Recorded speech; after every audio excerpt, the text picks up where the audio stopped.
le cinéma français, au début du XXe siècle, est le premier, enfin, le premier cinéma mondial.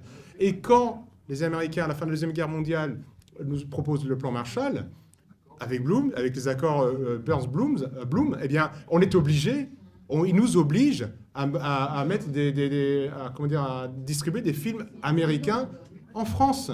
Donc, si vous voulez, ils ont tout, et c'est l'argent qui leur permet de faire ça. Et c'est ce fameux dollar qu'ils impriment à volonté qui leur permet d'investir de l'argent dans des grands sites de production hollywoodiens qui inondent le monde. Et ce qui fait qu'on est petit à petit américanisé et que cette culture woke arrive. On a commencé à regarder ces films, à commencer à regarder ce cinéma, à entendre ces chansons, à lire ces interviews de personnes qui apportaient ça des États-Unis, même si des personnes comme Derrida et Bourdieu étaient françaises. C'est ce pouvoir financier qui permet d'apporter cette culture qui nous est étrangère et qu'on adopte. Mais je dis, la meilleure chose, et pour terminer sur un point positif, c'est à nous de la refuser.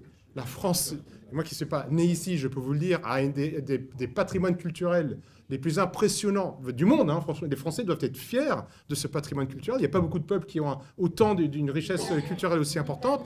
Défendez-la.